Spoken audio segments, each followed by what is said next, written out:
Oh, welcome to the Unwatched Pile, where we watch movies and we talk about them, and then we do double features. Yeah.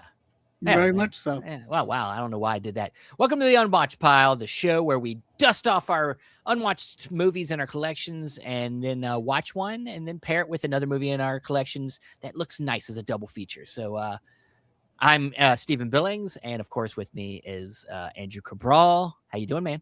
Doing good, doing good. I was going to say, that's my favorite, I think, intro music of all the shows we do here on Chasing Labels. Really? Yeah, I don't know. It gives me that 90s video game feel. It's kind of like a video store video game. Like, yeah, it feels retro, which is kind of nuts thinking the 90s are now retro, but they are. And I don't know, it feels like playing like a Sega Genesis game, Super Nintendo game from back in the day. They always had great video game soundtracks to it. Yeah.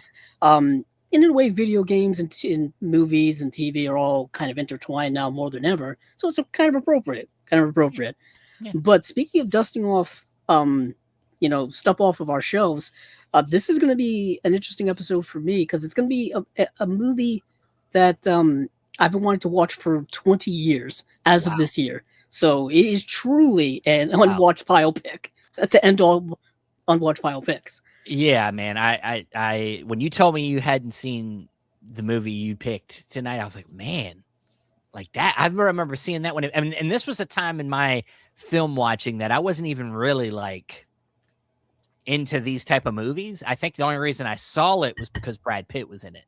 I was like, oh, I love Brad Pitt, and I saw the movie and I was like, man, this is heavy.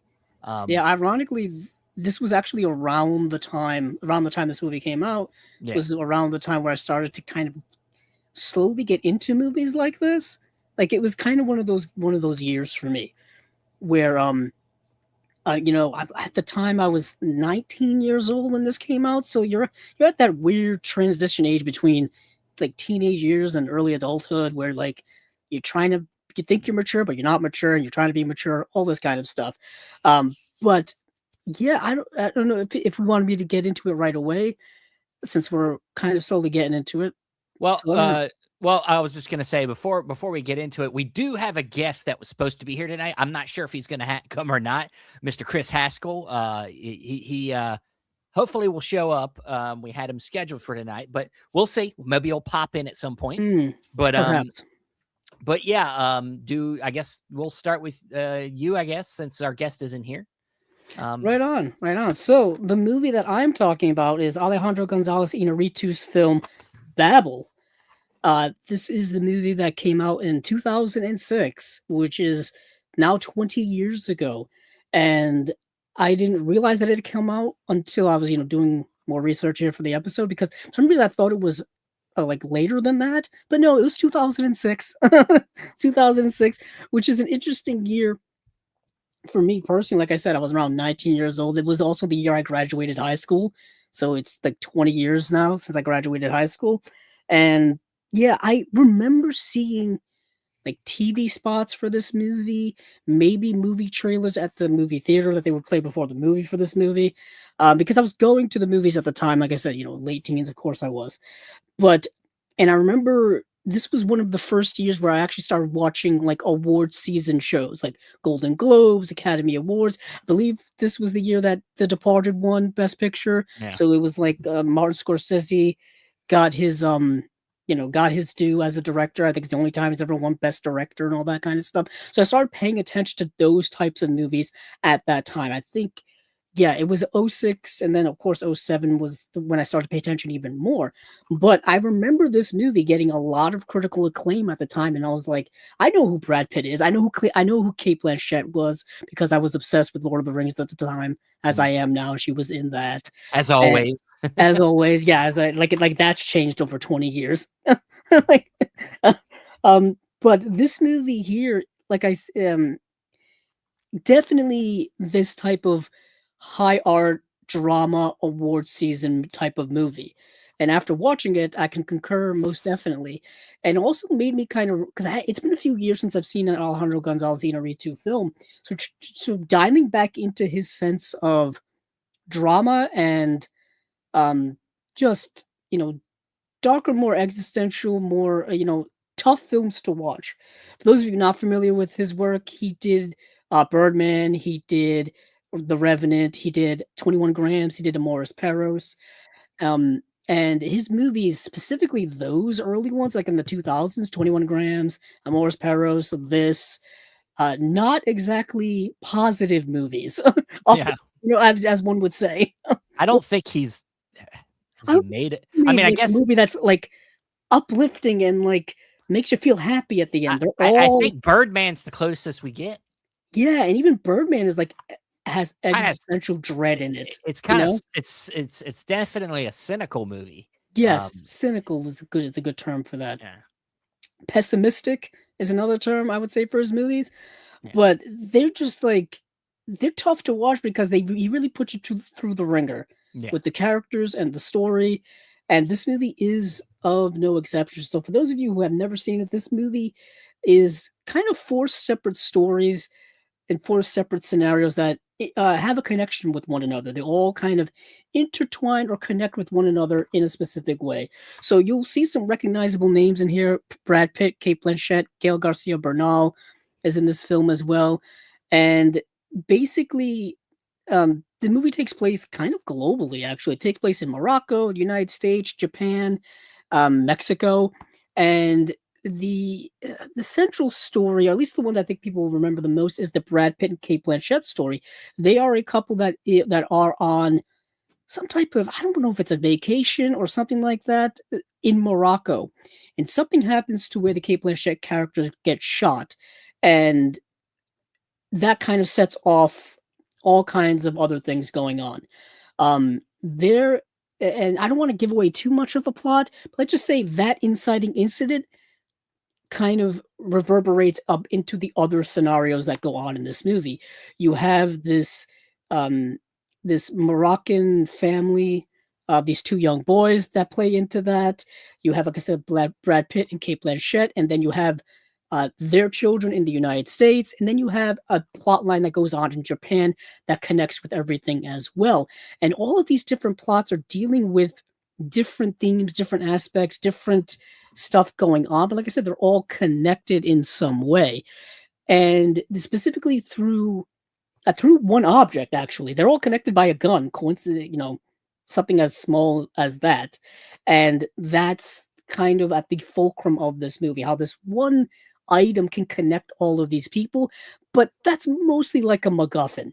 Like it's mostly like just Yeah. something to connect all these plot And lines, but it's mostly about what's going on with all of these people. and what's interesting is, like, in film at the time, it felt like that was kind of like like a gimmick in a way. We were getting a lot of movies that was like, "Oh, there's, like, this thing that happens, but let's get multiple perspectives of this thing," or, like, Yes. you know what I mean? Like, it's kinda I mean, it's not exactly the same thing, but, like, that same, like, kind of idea of, like, multiple perspectives, and we're using, like you said, like a kind of a MacGuffin to kind of like thread the needle of all the Yeah, it's stories. like you just need a plot device Yeah, to bind all these together. But like I yeah, said, it's mostly about the like individual plots. You have Kate Blanchett. yeah, like, Like, I'm sorry to interrupt yeah. you. I'm sorry. Like Vantage Point, Oh, I was or gonna say like Vantage Point. Yeah. Vantage Point was the big one. I'm thinking of what's the one that got nominated for or won Best Picture. Um, didn't that have a similar thing? The one that had Brendan Fraser. It was the Oh my Crash. Crash. Yeah, that Yeah, movie. yeah. Yeah. Talk about an ensemble movie with about that had connecting characters and connecting Yeah, yeah. storylines. Yeah, I forgot who directed that movie. Peter Hines? Is it Peter No, it Hines? wasn't Peter Hyams. Something Haig? Oh, that's gonna bother me. But Oh, anywho, Pat Haggis? yeah, Some Paul Haggis. Paul That's who Haggis. it was. That's Yes, it. Paul Haggis. Yeah, the much maligned Best Picture Yes. winner, Crash. But, Uh, yeah, that was kind of a thing, I feel like, at the time. It was like that type of storytelling was, like, kinda in.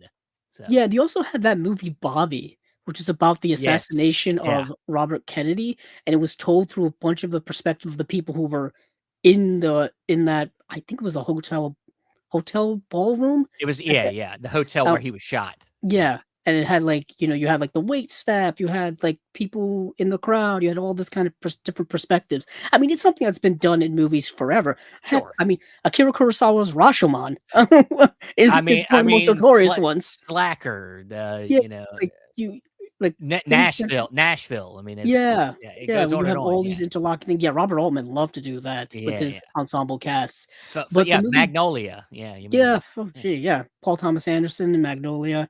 Um, but Babel is interesting because it's so widespread globally, yeah, and yeah. to kind of have these 4 storylines tied into one another and not to lose people's, people's interest in the movie, not to lose people's focus on the movie, to be able to, you know, balance all of these storylines, balance all of these characters, and to be able to go from moment to moment and back to back. It takes really good filmmaking to do so.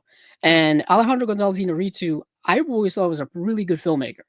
I mean, afterward, of course, Birdman is the one that got him all the critical acclaim. And then The Revenant finally got Leonardo DiCaprio his Oscar. And he's only done one other feature film since then. It was the movie Bardo. Um, it's yeah, and it was a couple of years ago, and I never actually saw it. I think it came out in I don't think I 2022. saw it either. Yeah. Um, for some reason, I thought like The Revenant was his last movie. And I'm like, no way, that was Yeah, 2015. That he was had something forever else. ago. Yeah, he had. I knew he had something else sneak in there that nobody paid attention to for some reason. And I know Um, he's got the new the one coming he's out with got the Tom new Cruise. Digger with Tom Cruise. I'm excited about that because that it gave off very like 60s like vibes. Like I don't know, Mm, it's got like something interesting about it. I'm excited for it. Something different right. from him. And yeah, so I thought this movie was really really good. Like I can understand why it was so critically acclaimed at the time, and yeah, like I think he won Best Director at the Cannes Film Festival Mm. that year as well. Yeah, it's interesting going back in time and watching a movie from let's say 20 years ago with actors because you automatically kind of like, oh man, what have they done since then? It's like Brad Pitt. Obviously he's done so many things since then, but seeing Yeah. him in this movie in this type of more serious role is vastly different than what I've seen him in a lot of things lately. And I guess the close I mean, especially lately, but like, something like Tree of Life, Yeah, Tree it of Life, was which ironically didn't that come out like a 5 few years years. after this or Yeah, so? yeah, yeah. So yeah, it's very interesting kind of that regard. And this movie is dealing with a lot of themes in it. Like there's this not even unspoken, but just the Kate Blanchett and the Brad Pitt character are having marital issues. Mhm. And this one event kind of sets those things aside and focuses on something much more, in the moment of potentially your you know your wife dying because she was shot just randomly at some point. It also kind of shows this idea of the randomness of life, where this one event can just randomly change trajectories, not only change trajectories, but also impact other things. Like it's not only you that's affected by this. Like there's a ripple effect, and there's also kind of there's things that happen that um like and affects that moment. You know what I mean? It's kind of like a like we see with car crashes, It's not only the car crash when it happens, it's like what led up to that moment. That Mm. person was speeding, maybe they were impaired, maybe they Yeah. passed out, maybe somebody hit them and then they hit you, they missed a stop sign or whatever the case may be. There's always incidents that occur that lead up to moments that happen in our lives. And sometimes you think about those things and then sometimes you don't. But Yeah, yeah, I think in this movie specifically, and this is I was just it just pops into my head because I was thinking about I've been thinking about wanting to rewatch a lot of Christopher Nolan lately. Is Nolan's all about like perspective, hmm, with his movies, like about seeing, and I think this movie is the same way. Like it's very interested in making sure that perspective is key to its storytelling. Like it's about seeing something, but then not knowing the whole story, and then seeing perspective on it later, and like getting perspective through the and whole in a movie. way, you're only informed of what's happening to you directly in the moment. You don't Yeah, know yeah, the context of every single event that happens in your life. You don't know. It's like that whole thing where like you shouldn't really judge people based off of the moment because you don't know what's going on in their lives. You know, you don't Sure. know what's happening in with them. You know what I mean? And the movie definitely plays on that, but there's a lot of other things going on in here that are themes that I think Inarritu's dabbled in before. Uh, there's a there's a plot line with the person who's taking care of the children of the Kate Blanchett and Brad Pitt characters. She is a Mexican immigrant, so obviously he's dealing with immigration. His movie Bardo, I think, was dealing with that as well, and he's dealt with that in his films before, obviously in his earlier films with the Mexican culture and stuff like that. The one thing that I thought was so kind of far removed was there is a Japanese story in here about this Mm, centered around this young teenage girl and her delving through her life in an interesting way.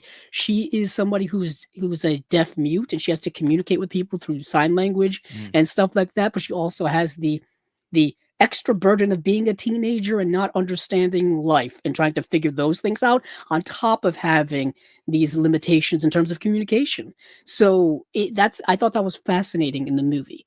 And while it's far removed from the central plot of the movie, it's yet another way to introduce this idea of human interaction, human plot, human themes, and life in general from a yeah. different perspective. And like I said, all of the film is incredibly well balanced. For a movie that's, I think, 2 hours and 20 minutes long, it moves very quickly and moves very well because you're constantly moving from, you know, scenes with characters to other scenes with characters, and so there's no real downtime. There's no real lag in the movie. There's no real slow moments in the film, which I thought was extraordinary for a movie that's 160 minutes long. So yeah, I really 140 minutes long. Sorry, and yeah, it's really really good. I don't know why I waited so long to watch it. Like I I said, you know, I've wanted to watch it for 20 years, but I think I've had this Blu-ray probably from around the time I think Birdman came out. Because there's wow. always like that one movie where It like makes a you wanna director has a big hit, and then you go yeah, back and like, what else have they done? yeah, And yeah, and you go buy up everything you else, go yeah. buy up all their stuff. Like that's I probably I when I bought 21 grams. Probably when I bought a yeah, Morris Perros. Actually, I don't have a Morris Perros that's in because it's a Criterion. movie I watched and it traumatized me so much that I cannot bring myself to buy it because I Yeah. don't think I'm ever going to see it again. You'll Um, buy it, it's a Criterion, you'll It's a get Criterion release, so in part, yes, and also in part, once I have one of a director's filmography, I kinda wanna have them all. It's a yeah, little OCD collecting thing that I'm pretty sure many people have, but, so I probably have had this in my collection for a dozen years, now going on 13, so I finally yeah. watched it, and it's been sitting there for a while, and I'm pretty sure this is the original release from probably 2007. Um, it's an old Blu-ray. Oh, They've never remastered it or they've re-released it a couple of times, but I think it's the same disc with the yeah. same movie poster packaging. As you can see, I bought it for $10 used back in the day. Well, Still has the original insert, which yeah. is amazing to me because now you can buy Mission Impossible 3 on Blu-ray Ooh, as well as Nacho Libre and ooh, uh Sahara as well as mm. um Tomb Raider with Angelina Cool, Jolie. awesome, it But reminds you. this is a much older disc, you can tell because it doesn't even have it doesn't I don't think it has anything really in the way of special features, and Is also it that so doesn't so is that a Paramount film? it I'm is a guessing? Paramount release. Okay, so I was gonna Yeah. say, like, maybe it could get like, a Criterion being Um, that, but I don't since know. Paramount does license out now, either either Criterion or even Kino Yeah. Kino seems like seems like that might be the place. that Yeah, seems like it might be the play. I don't yeah. think well, Amoris Perros is with That's Criterion. that's it, I think, 21 right now. grams, I think they released a Blu-ray of that, Yeah. through Paramount. But let's say this is an older Blu-ray to the point where there's an advertisement in it for like to sell the idea of Blu-rays. It's like, oh, now you can watch your movies in high definition with great sound, and it's like, yeah, Yeah, this is so. They even do that love thing it. where like they go from standard definition and they do the Yeah, wipe, yeah. and it's like now it's high definition. It doesn't even have lossless audio, so no DTS HD master audio, no true HD audio. It just got the old 5.1 Dolby digital sound, which was like standard DVD sound at the time. A lot of companies like took a little while for them to make that transition over to Yeah. better sound. I know Warner Brothers, if you look at a lot of like The Dark Knight or even Batman Begins, like you have to switch the audio because the audio default on those discs are 5.1 Dolby Digital for some crazy reason. Even Yeah. the old V for Vendetta Blu-ray was the same way. But that's just me getting all technical about it. So, yeah, that's the movie Babel, the Alejandro Gonzalez Inarritu film. Really good, great acting, great filmmaking. Not the easiest film to watch because it is a bit of a, a it's not going to make you feel good about life. It's like watching a lot of people go through really tough moments, tough, tense, life moments.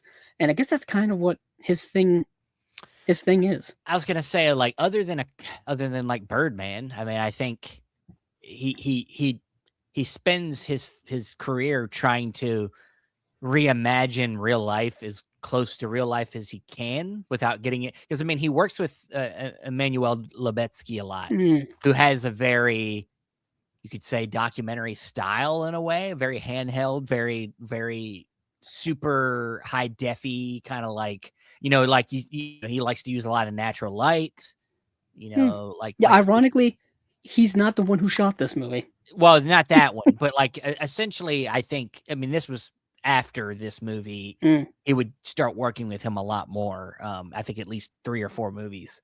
But yeah, I think that type of movie, he's really trying to go for like, this is how it is. I mean, here's how a gun can affect so many people's lives. Like it can, I saw people on Letterboxd call like this movie. It's not, how the like the Saw movies and those movies of that time were the torture porn movies. This is like life dismal porn movies. You know what I mean? I Yeah. forgot what the terminology they used were, but it's just like just watching people go through really rough, times Mm. is like a sub genre in and of itself. Mm. Which I get it because there was a point where all I did was watch depressing movies. A lot of the movies in my drama section in my collection are all dark, depressing movies.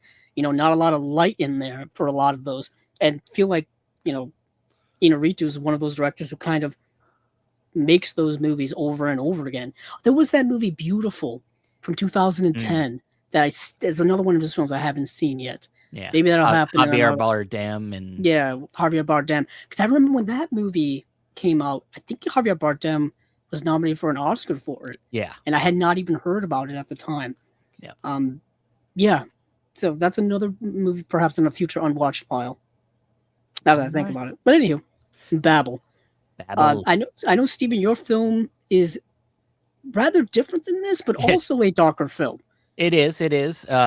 Before we get into my film, we got some comments here. We got Josephine, of course. Hello, Andrew and Steven. And Chris. Well, unfortunately, Chris isn't here at the moment, but hopefully he shows up. New Watches, recent, want to highlight Two Family House from 2000, Ruggle of Red Gap from 35, Colors of the Mountain from 2011, Flicker Lights of 2000. And you seen any of them? No. Josie's always one of those. She always finds movies that I've never seen. Yeah, which is she goes to the library a lot, right? To rent stuff. Yes. So there's always like a lot of things that get donated and things that you're like, what? Bronco Billy from 1980 and Lizzie, the Fox Fairy from 2015. So, and we got Acres of Movies. Hello, thanks from Stacy. Make Death Becomes Her. Make a legacy sequel to Death Becomes Her. That's an interesting thing. I don't know if you could pull that off. I mean, I guess you could always make another movie about somebody getting cursed. You could try to bring one. I think when you do a legacy sequel, you have to at least bring one character back, right? Right. Like maybe Goldie Hawn's character comes back, and then like we're like, where's what's the other actress that plays alongside? Is it Meryl Streep in there as well? It's Meryl Streep. That's it. It's like, where's Meryl Streep? Or maybe vice versa. When you pick Meryl Streep and she comes back and we're like, where's the other one? It's like, I buried her in a box somewhere. So, whatever. Whatever. And of course, like Bruce Willis is dead. He's not. What's interesting is I'm pretty sure that's a Robert Zemeckis movie. And Zemeckis. Yeah. Well, I was going to say he's not interested in doing sequels, but of course he did the Back to the Future sequels. But he's not interested in doing reboots of his work of any kind. Nah, I mean, I don't know. I'm a little hot and cold on him. But yeah, I mean, I love that movie. I don't know that I would want that. I would want to leave that one alone. Let's leave that one alone. Recently finished reading from Josephine. Recently finished reading "I'm Waiting for You" and other stories by Kimbo Young. Really good collection of 4 interconnected sci-fi novels by the South Korean author. I know you read more than me. I don't know if you've heard of that. Yeah, no, I don't read a lot of novellas or short stories, and I probably should because I always get stuck reading several hundred-page tomes. I'm actually about to finish Stephen King's It, You and know, that is a that's gigantic hilarious. tome. It's funny because I'm going to start a journey of reading Stephen King. Nice. And I just I'm almost done with Carrie. So Nice. Yeah, I did that. um, I started with Carrie. well, I'm just going to do, we're probably doing the same thing, going in chronological order. That was my plan. That was yeah. my plan, and I started bouncing around, but I'm trying to get back into some type of order. But yeah, Carrie is probably the best place to start for anybody who wants to start with Stephen King. Ironically, it's his first novel, so Yeah. good place to start at the beginning. Exactly. Favorite scenes in The Gauntlet. I don't think I know what that is. Yeah, I don't know what that is either. Yeah. And just looking forward to Digger later in the year in October. Yes, I am getting too. that award season release Probably. slot. Probably. I'm just as much, if not more, excited for Jesse Plemons in it than Tom Cruise. Oscar snub for Jesse Plemons. Yeah, for sure. Begonia is really good. Currently streaming on Peacock, actually. Yeah. All right. Well, let's get into my pick. So yeah, I picked this up later last year from Vinegar Syndrome, and this is from one of their newer labels, Brainstorm Media. And this, I mean, I think I had seen Andrew's kind of review on this, and he really liked it. I talked to him about it before I bought it, and I did a little research, and that's what I do when I blind buy stuff. I just kind of look into it, see what people say about it, and then I'm like, I'll pull the trigger. And that's this film here called Limbo from 2023. It is a Australian noir, neo-noir. It takes place in this kind of middle of nowhere town called Limbo. And you have this detective who is going to investigate a cold case, something where a woman got abducted and went missing 20 years earlier. And he's coming into this town to try to see if he can dig up anything on it. And the lead character is played by Simon Baker. Simon Baker's an actor that if you saw him in this movie, you wouldn't know it was him because he looks nothing like himself. He looks like Breaking Bad. He looks like Walter White in this movie, like legit. But Simon Baker, he was the lead actor in the show The Mentalist. If anybody's ever seen The Mentalist, you'd see that. It's essentially, that show's essentially like Sherlock Holmes. He was also in like Devil Wears Prada as that handsome other news guy that was trying to lure Anne Hathaway away. So he's in stuff all around, but he's really disappears into this movie, and he plays, like I said, a detective. He's also kind of a drug addict, so he's got a little bit of darkness there. He's dealing with on his personal self while he's trying to go into this town and investigate. And while he's there, this town's very most of the people that live there are more Aborigines. They're more locals. They're not white. They're dark skinned people. And so he has a lot of hard time trying to like get anybody to want to cooperate, anybody that wants to talk about what happened, to get any information. So it's the struggle there. But the movie is a very slow burn, very quiet, very meditative type of movie in a way. And when I say black and white, I mean literally black and white. This isn't one of them like there's gray.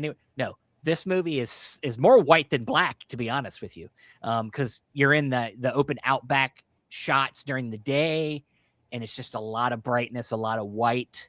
And then you go into these moments where there's this cave. You kind of get it in the back of this Blu-ray here. There's a shot here that comes from out of the cave. That's total black and white. So like it's a very legit black and white movie. But it's a solid movie. I wouldn't say I loved it. I think you liked it more than I did. Hmm. I think on one hand, I think like by the time the movie ends, you kind of like it gives you a little bit of something that you were looking for. But like I feel like in the pursuit of it, like getting to where we got to, we didn't quite. I don't feel like we got enough. I feel like the movie maybe went a little bit too meditative and not enough action. I mean, I'm not saying I want an action movie. I'm just saying like nothing really happens. I mean, there's a lot of driving around, a lot of talking, driving around. He stumbles upon some things, and it's just and then when we get to the end, it doesn't really resolve itself. Really, he kind of figures something out, but then nothing is like it kind of just leaves it open at the end in a way. So it's kind of I obviously I don't want to talk about details because it's a type of movie where you don't want to give away anything, but like I liked it, but also I don't know if I could go back and watch this movie anytime soon because I feel like it just kind of there's just not a lot drawing me back to it. I do like the performance. I do like it's filmed very well. It's very well really good cinematography. But ultimately I don't think the story had enough detail to interest me maybe for a rewatch anytime soon. Tell me what you thought of Limbo.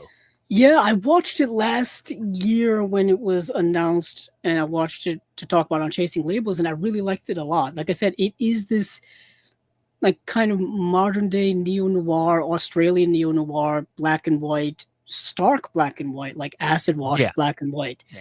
and that very much reflects the tone of the movie. Like Steven is saying, it's a like slower movie. It's a mystery, but I feel like the mystery is not really what the movie's about. No, It's more so about this exploration of the exploitation or the historical exploitation of the indigenous peoples of Australia.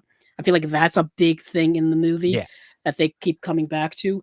And also, like Steven said, there's not really a lot going on in the movie. I, Reminded me a lot of a Jim Jarmusch film where there's yeah. not really a Well, lot going I'll on. say this. I'll say this. Probably what I'm hoping from the movie is not exactly what the filmmaker was going for. Mm, Like I think the town's name plays into the themes.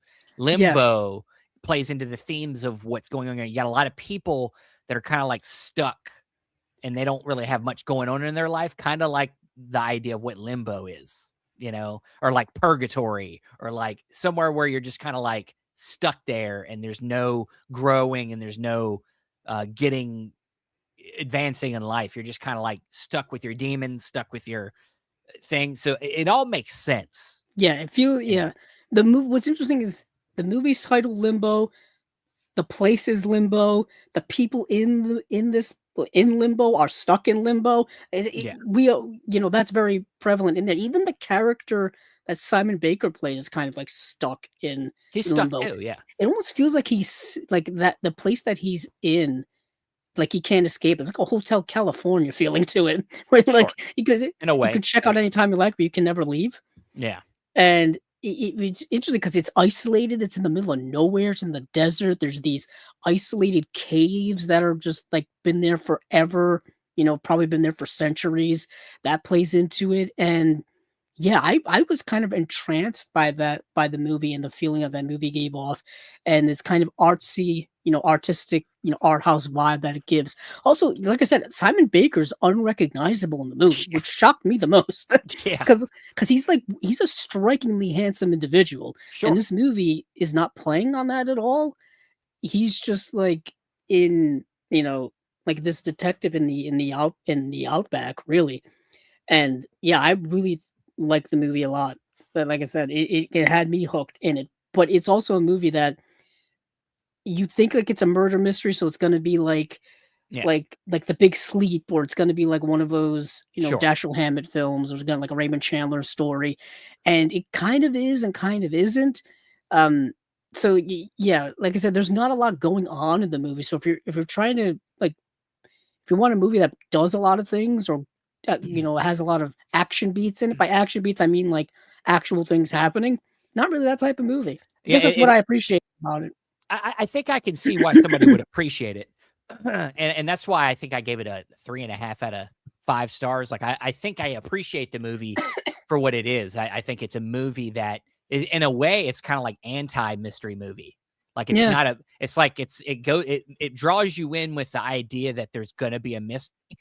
It also like plays out probably more like reality when it comes to trying to, figure out a mystery like this, especially when it's 20 years old, where there's just like almost like what evidence are you going to find 20 years later that you yeah, couldn't have found? well, But the idea is that the people in this town and the people that could have figured this out 20 years ago didn't really care enough to do so. So it's right, more about the culture and about how that culture has created an environment that is like the one they're in, where it's nobody cares to help these people. They kind of just been thrown into this limbo, in this yeah. place. They're kind of left behind, thrown aside, uncared for. It's a Um, place for them type of people. They run to this place because yeah, it's a place to hide and it's a place to and the people that are there, there's some bad people there too that do mm. bad things that get away with it, and that's where they go to hide. Yeah, it's interesting. The whole movie also gave me like a Twin Peaks vibe to it as well. Um, this just there's something just quite not right about this place, Yeah, yeah. and you can't quite figure out what it is. And yeah, a lot of interesting things in this movie from that perspective.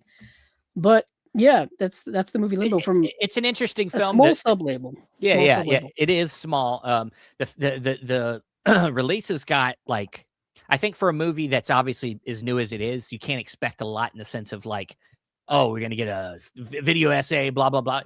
But you get a lot of good stuff in here for what it is. You get interviews with like all the main players, like your director, your main actors.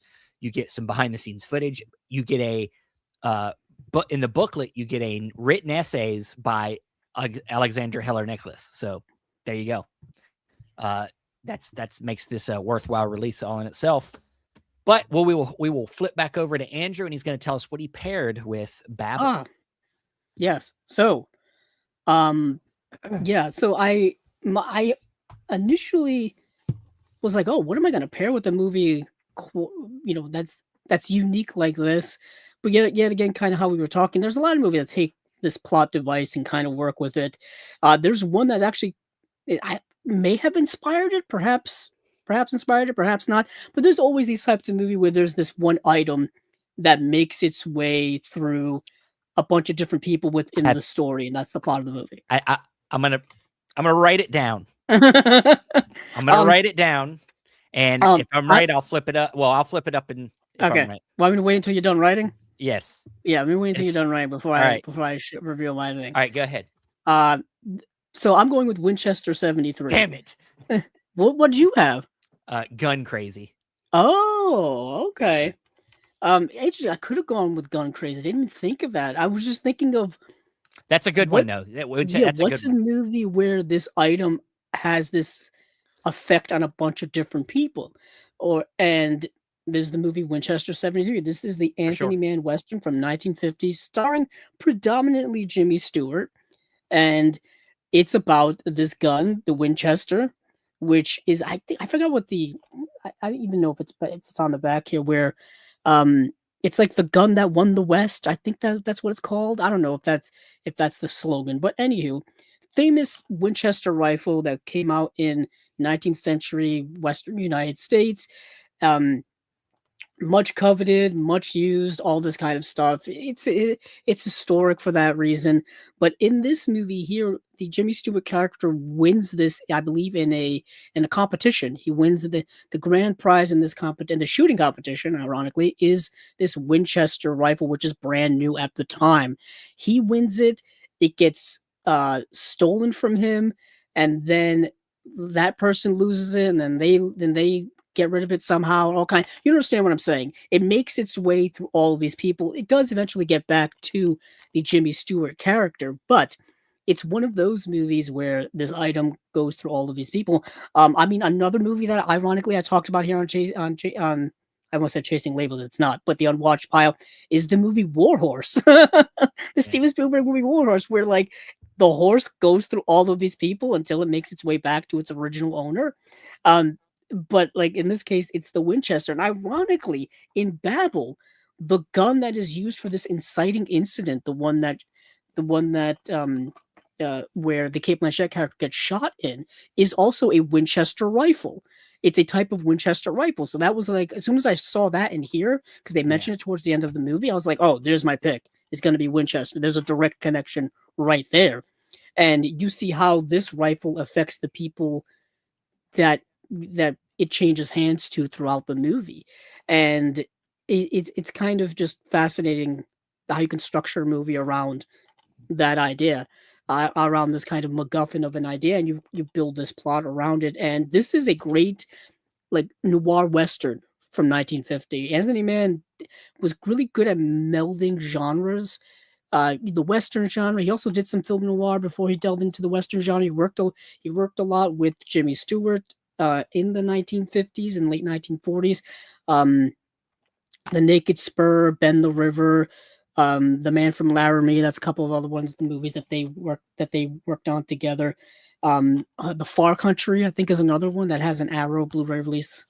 But Winchester 73, I waited so many years for this to finally get a Blu-ray release, and it came out last year for the first time on Blu-ray and 4K. So that was a lovely surprise to me. And this is a movie that I've always really, really liked. And yeah, that's kind of how I connected to Babel. This idea that this one item can have this grand effect on so many people almost incidentally. Like it's an inanimate object. It's not real. It doesn't have feelings. It doesn't have a purpose. Ironically, it's kind of, well, that's actually not true. I was going to compare it to the One Ring in Lord of the Rings, but there's a soul in there. There's no Well, soul in these objects. yeah, there's a little bit something more there, It's a but little bit yeah, something. There is a will. There is a magic quality to the One Ring in I mean, Lord of you the could Rings. say like Not so much here. it's not that's obviously magical, but like in a sense, like the idea of what a gun is and what it can do has an effect on people, Yeah, and its especially effect. Yeah. especially So if they've used one before, so they know, yeah, like it's so almost as it's if the One Ring is taking that idea literally. sure, Like, what yeah, would happen if this seemingly inconsequential object did have a will of its own, did have a purpose of its own, yeah, and was affecting people, as opposed to um, something like weaponry or guns. It's typically the people use it. The people have an effect on it by using it. You know yeah. what I mean? It's like the It's reverse. the gun is just a gun but if it's in the wrong hands, then it can It be can become problematic. yeah, I mean, and what's interesting in Babel, the inciting incident is something that is so childish and so immature and so like random that it's like you would think it would be innocuous. You would think it wouldn't have this grand effect, this grand ripple effect, but it does. And with Winchester 73, this you know, there's a whole backstory here of why why the Winchester is important, but also I think the Jimmy Stewart character and what's going on in his life is what kicks off this chain reaction of the Winchester changing hands so many times, and then of course people using it in various ways. People using it for battle, people using it to trade for things, people using it to get revenge, all this kind of stuff. Um, so yeah, it's like an instrument it's just kind of how you use it is is how it affects people. It's like for sure. that's good. Um, but yeah, so what is your pick, Steven? All Curious. right. Yes. So, I think what I zeroed in on this, we kind of talked about before is this kind of the idea of the limbo, the society, the people that live in this town. It's kind of what I zeroed in on for this story. Now, the movie I picked, it does have a murder in it. It does have some of them elements, but it's definitely way more uh, of an action movie. I wouldn't say it's an action movie necessarily. It's definitely still a mystery. It's just definitely, modernizing it and not taking this meditative approach to the story. It's definitely got way more for people that thought Limbo was just a little too slow and a little too little too methodical. This will be like a way more more modern filmmaking approach. Not modern filmmaking, but like more you know, casual movie fan friendly movie. But I think I zeroed in on the idea of like people that are marginalized, people that are kind of in a community that one of theirs gets murdered, and there needs to be like justice for that, as kind of the theme I went for this. So I chose the 2017 film Wind River. Mhm. Directed and wrote by the very popular Taylor Sheridan, whichever one it is, Taylor Sheridan, who has went on to do many TV shows in this vein, really.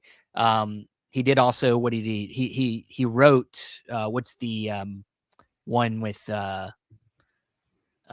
Chris, what's his name in it? It's the other Western-y type of movie, but it's modern. Oh, why am I completely forgetting it? Yeah, it's he wrote it. He didn't direct. Hell or High Water. Hell or High Water. Yeah. So yeah, I mean, he's a filmmaker that's very much about.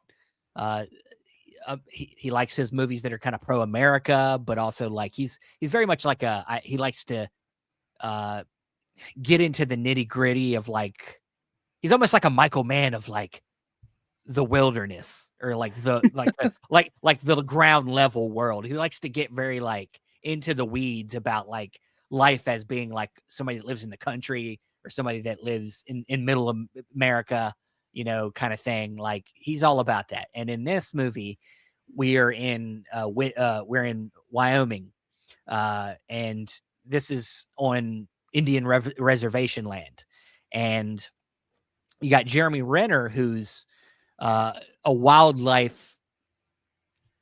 He's a wildlife guy. He basically deals with the wildlife that kind of attacks the farms, predators, things like that. He kind of helps fend off predator creatures that are hurting the farmers and stuff in the area. So, and I'm sure he's got other responsibilities, but primarily in the movie, you see him with a gun, and he's going around and he's looking to help fend off wolves and things like that kill cattle and stuff. And he comes across the dead body in the snow that ends up being one of the townspeople's daughter. And then they have to bring in the FBI, and we get Elizabeth Olsen, who comes in as the lone FBI agent to help solve this mystery of why this young lady kind of found her way out in the snow. I think they said like 5 miles out in the middle of in the snow out there. And, you know, anybody that lives there knows that that's a death warrant. So why would you be out there? So it becomes a murder investigation. And yeah, I mean, I really felt like that these two movies connected on that level of like indigenous people that are kind of this town from the onset. This town is looked at as kind of like a place where nobody wants to be. You know, Jeremy Renner is picking up his son at the beginning, and he's talking with his ex, and like she doesn't even like going back to that town, like driving through it, let alone, you know, just, you know, like, so like it's a place where like, you know, and it's known in history of like, you know, a lot of Native American people have had, you know, obviously been regulated to these certain lands. A lot of times drugs get kind of filtered through these places and get people hooked. And that's part of this movie in Wind River. And like, you see some of that kind of just denigration of this culture in this movie. And then how, in this, it just like Limbo, white people have come in and they've, you know, kind of fucked things up, or they've done wrong here. So like, it's got a lot of similar qualities in that way that I thought would work well, along with like kind of upping the ante when it comes to like the murder mystery and the action. So you got one extreme to the other, I feel like, in a way. And I think that would be a nice pairing. You've seen Wind River, so.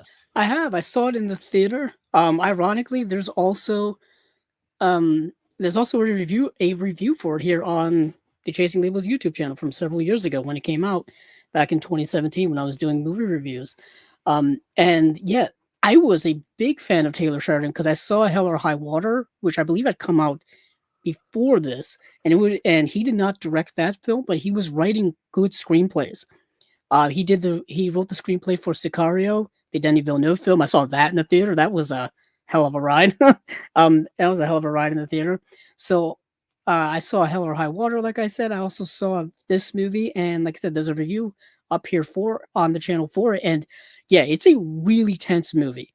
It's a very serious movie dealing with once again a murder mystery that that is in an isolated place. Wyoming is a very isolated state, not a large population, a lot of open land, a lot of Yeah.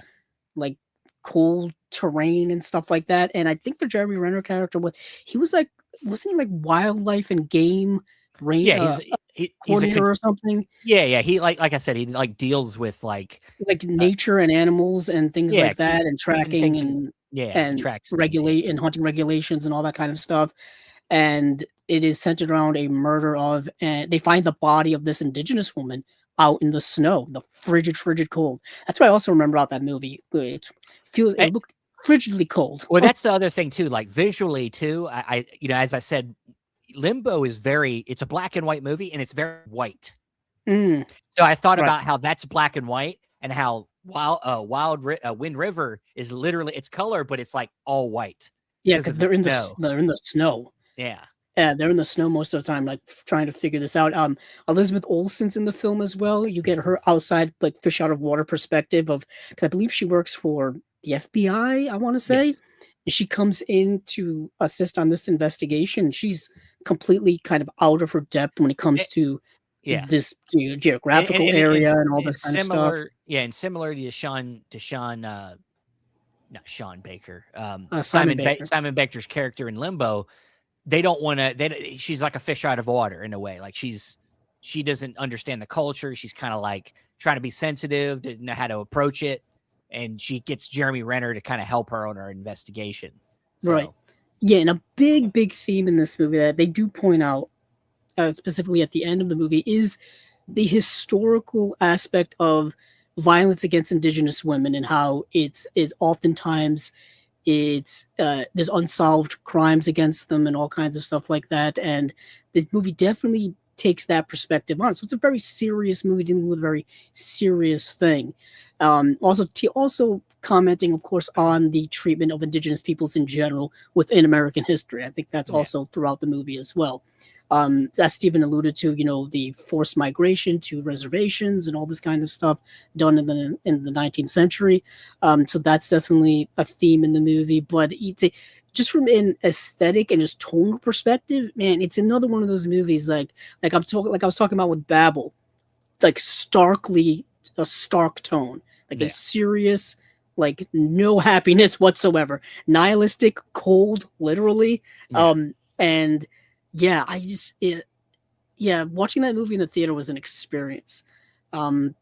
It had one of the thing that makes me always remember this movie though is the specific scene when we finally see how it went down. I didn't want to mention it because I didn't want to explain. Well, I don't want to explain the scene, but it's one of them things where it's like, because this isn't a spoiler, but John Bernthal plays a character.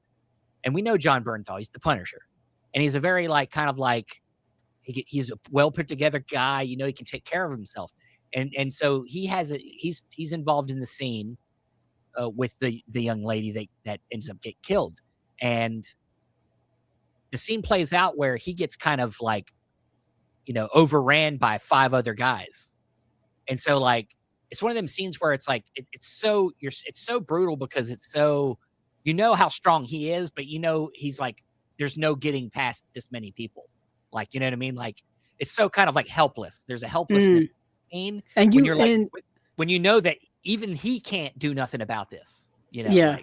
What's interesting is by the time you reach that sequence of the movie, you already know how it's going to end. So it makes it so much more uncomfortable to watch because of its outcome. And It's tough to watch. I feel like the whole movie's tough to watch, to be quite honest. It has a lot of moments like that, but that particular moment always stands out to me because it starts out very tender, very nice, and then, like you said, you know where it's going, but how it happens, you're just like, oh my, Yeah, the anxiety. It is very anxiety inducing, and then when it cuts to like kind of back to present day in the moment, and then it has another awesome scene. So yeah, it's, to me, it has the moments. I'm not saying I wanted Limbo to be this necessarily, but like this is the kind of similar type of movie that I like. I like something a little more mystery to it, a little bit more mechanics of like figuring it out. And it's going for that more than Limbo's kind of going for more of a, like you said, not really focusing on the mystery, but more about the machinations of like the place where it's happened, and like why in the larger scheme of things that this murder was never solved. So, but yeah, I think it's a nice little double ditty. Nice. So, all right. Well, anything else you want to talk about before we finish up this? No, I mean, we've got some comments here, a lot of comments here. I'm not sure how easy they're going to be able to follow, because I'm not sure if they're all strung together. Yeah, there's some fun things here. You'll have to bring them up because yeah. I'm saying I do have the power. I have the power. You have the power as well as I do. Coming up. There's a lot to talk about here. I don't know which one I want to go from. Oh, I'll say this. I do agree with this. Do you think Spider is Cronenberg's like least talked about movie? Yes. I don't think anybody know that movie exists. It's definitely his least talked about movie. It's sandwiched in there. Well, not sandwiched in there. Well, actually, it is. It's between like Existence and then like History of Violence. Pretty sure it's in that corridor. Yeah, it's in there. I think between this movie and something like, what's the one with Robert Pattinson? Oh, no, not the Robert Pattinson one. The other one, the one he did after the Robert Pattinson one. The one with Maps to the Stars. Yeah, Maps to the Stars. Nobody talks about that movie. I'm the only one who like really likes that movie. I kind of like the movie too. Person. That's what I'm saying. Like I like that movie too, but nobody talks about it. I mean, honestly, the Robert Pattinson one people don't talk about either. But Cosmopolis is a trip. But it's at least so weird that people have kind of kept it up. Like it's still talked about a little bit, you know? Yeah, Cosmopolis takes place almost entirely in the back of a limo. Yeah, and it's supposed to be about like the 2008 economic crash. Like it's a whole thing in what? There. It's a whole thing. But no, Spider is it is a performance movie. I think that you go to that movie for Ray Fiennes. It is out there. I wouldn't say that one's for everybody, but it's really awesome performance in that movie. Oh, this is kind of fun. What's the name? Oh, Rick Moranis as the Hulk. Would you want Rick Moranis as the Hulk? It would have to be a comedy. It's 1988 though, so think of like Honey, I Shrunk the Kids, Rick Moranis. Not like it would have to be a comedy though. It couldn't be. I couldn't take it seriously. Yeah, kind of same here. Ironically, yeah. The thing is, before then they had the. They could just do a Mel Brooks Hulk movie. Yeah. Mel Brooks as the Hulk, or Mel Brooks directing the Hulk. Yeah, he does the spoof movies. Just let him do a Hulk spoof. You know. Now, Steven, this is a movie that you're not the biggest fan of. Would you want a water park ride for What About Bob or Dark City? What About Bob? For sure. It's a water ride for What About Bob or Dark ride for Dark City. What about Dark City would make a great theme park ride. Oh, I'm sure it would visually, yeah, for sure. But if I could just have a Bill Murray just standing at the end of a water slide saying, "Hi, I'm Bob," and just like asking you questions, like bothering you, like, yeah, sure, yeah, I would. Yeah, I don't know. Bill Murray's just standing there, and then one day, actual Bill Murray will be there because I feel like Richard Dreyfuss would just be, I don't know, pouring water on you. I don't know how that would work. He'd be yelling at you, just like, "Get out of here! Get out!" You know, like, yeah. But yeah, for sure, Bob. Nice. All right. Yeah, there's a lot of. Oh, yeah. So I do want to talk more about John Sayles movies at some point. So this is definitely. I didn't know John Sayles did a movie called Limbo. Yeah. Well. Yes, with David Strathairn, who's one of the greatest character actors of our time. I heard heard him the other day. Oh, you know why? Because I think he did a voice in Zootopia too. I Mm, think that was his voice. But yeah, definitely okay. more John Sayles. Yeah, but I don't know if there's anything else you want to talk about, Steven. Steven and No, I did not meet at film school, although that would have been a great origin story. I'll tell that you would be that. a story. Yeah. Yeah. Like, I guess when I saw that comment, but I was like, is that for us or was that part of another line of something else? Yeah. no, I think it's for us. Uh, we didn't go to film school. No, No, the most no. I did was take some film courses in college, which I took one. doesn't count.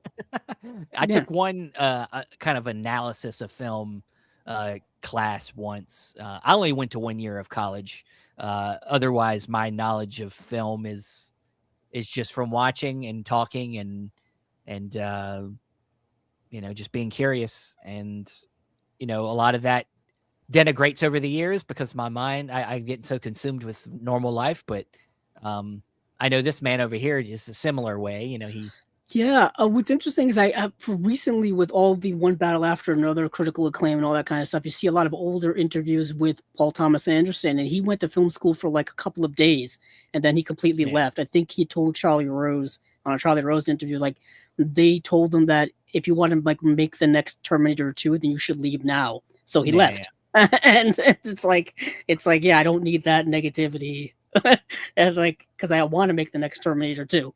So yeah he famously is amongst many filmmakers who never went to formal film school. Him, Quentin Tarantino, all that kind of stuff.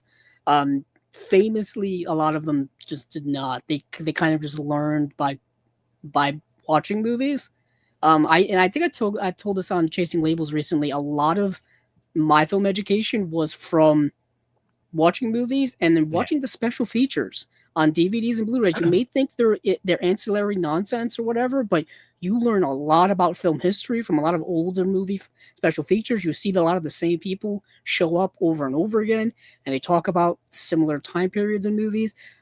Movie commentaries where you listen to how the directors made the movies or the making of documentaries. Those things are very important. They're not just yeah. there as like window dressing. They're kind of important. No, for But sure. yeah, also Insomnia. Both versions of Insomnia would have paired well with I, I Limbo, I I think. actually thought of that one too, Mm, but like I think I just it didn't have much of that culture stuff in there, like no, the people that lived in Alaska in that movie. Like we're not really like they just seem like normal people. There's not much like indigenous people. There's not like there's there's not a cultural aspect to that movie. yeah. It's maybe the original has more of a It's culture been so aspect. many years since I've seen it. Me too. Yeah. Ironically, as I saw Stellan Skarsgård in the Criterion Closet the other day, and I thought he was going to pick up Insomnia, but he Yeah. didn't. Yeah. Really. So it's like You'd I would think. that would be the first thing I would do is if I were in the Criterion Closet and I had a movie in the Criterion Yeah. Collection, I'd pick it up just to boast about it. Exactly. That's exactly what I would do. Um, But yeah, but yeah, it didn't have that aspect, and that's what I focused on. So I didn't. That's why I didn't choose that one over. yeah, we talked But about yeah, Spider being Cronenberg's most like under talked about movie. I think Insomnia yeah, maybe Christopher Nolan's most untalked about movie, other than like his first movie, Following, which yeah. makes kind of sense because it's more of like a student film. But Insomnia doesn't get talked about a bunch. Um, I it, think it's because it's like the most studio thing he's done. mm, But well, I mean, you did Batman. well, yeah, but them movies are his. Like he wrote, he's part of the writing of them movies. Like I believe Insomnia was written by somebody else. It was a And remake. yeah, and it's a remake of something like so it doesn't feel as much like a Nolan movie as his other movies going forward do. I think in the sense of storytelling. I think when I've heard interviews about that movie, he talks about how the biggest thing that he gained from it was just working with bigger actors. Yeah, Getting to I mean, work with Al Robin Pacino, Williams and Al Pacino. Like that was Hilary like Swank. a big thing for his growth He had as a director. So 3 Oscar winners in that movie. Now that I think about it, yeah, exactly. So, interesting. but yeah, I like the movie. It just didn't quite go where I wanted to go as a pairing. But all right. All right. Well, that is it. Unfortunately, like I said, Chris Haskell could not make it. Maybe we'll get him on a later episode. But thanks everybody for joining us for this Unwatched Pile. Of course, it'll have an audio edition if you want to listen later. And of course, watch out for all the other stuff on Chasing Labels. We got, of course, Chasing Labels flagship show with Andrew Cabral here going over releases, I think next week. Yeah, it'll probably be, now that I think about it, maybe next Tuesday once again, just because the first lies on, I think, a Sunday, and we'll get all the Vinegar Syndrome and partner label stuff. So I need an extra day to get into Yeah. all that. Damn you, calendar and time. Damn. For screwing me over once again. Also, we just put another installment of Movie Mutations up, episode 3, where we mutate 1997 film Batman and Robin. We got our friends Doug McCambridge and Carl Champion Jr. going against each other in that one. So you can find that on Chasing Labels or the Movie Mutations YouTube channel.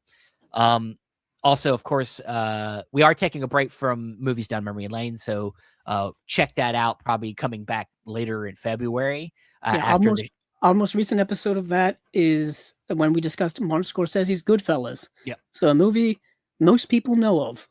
Yes, if you haven't, it would be weird. But it's always exciting when somebody hasn't seen a movie like that. So you get to see it through their eyes. But yeah, that's basically it. Just keep subscription to the main channel here and the audio channel, and we'll probably have some Criterion reviews coming up soon. So look out for that. And what are you guys still doing here? I mean, like, go watch movies that you haven't seen. Like, that's like, yeah,